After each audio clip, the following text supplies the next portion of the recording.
పరమందు సింహాసనాసీనుడైన దేవాది దేవునికి నా హృదయపూర్వక వందనములు, స్తుతులు, స్తోత్రములు సమర్పించుకుంటున్నాను.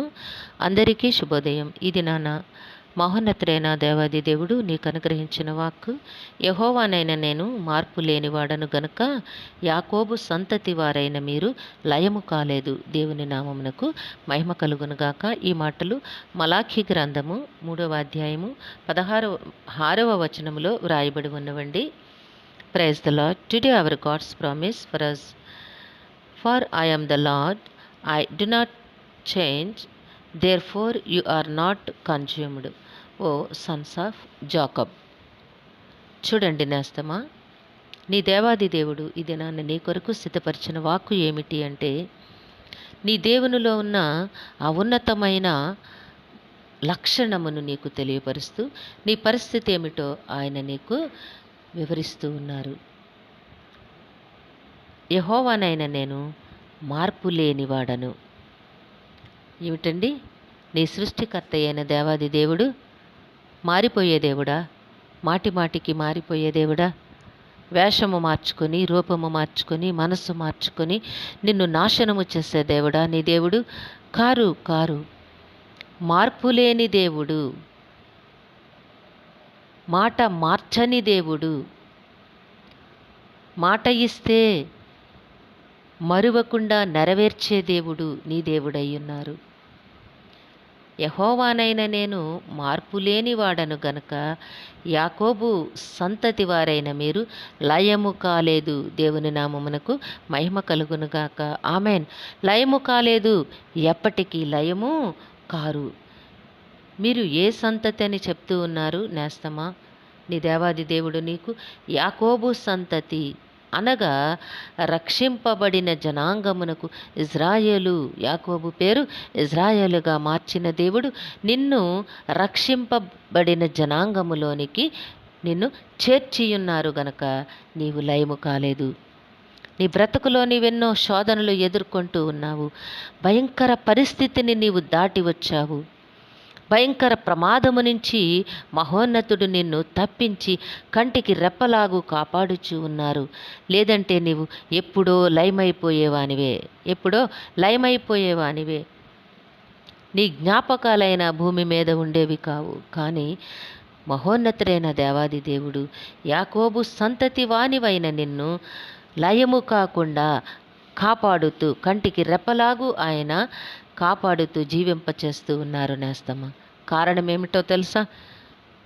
మార్పు లేని దేవుడు, మాట ఇచ్చిన దేవుడు, అబ్రహాము దేవుడు, ఇస్సాకు దేవుడు, యాకోబు దేవుడు నీ దేవుడై ఉన్నారు.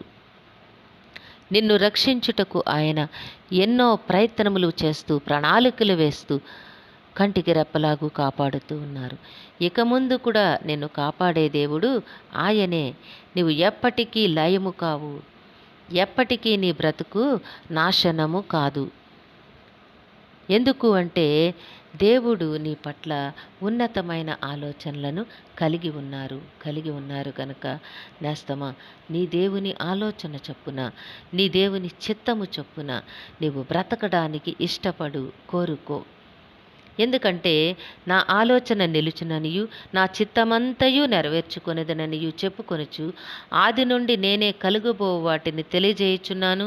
పూర్వము నుండి నేనే ఇంకా జరగని వాటిని తెలియజేయుచున్నాను. దేవుని నామమునకు మహిమ కలుగునుగాక.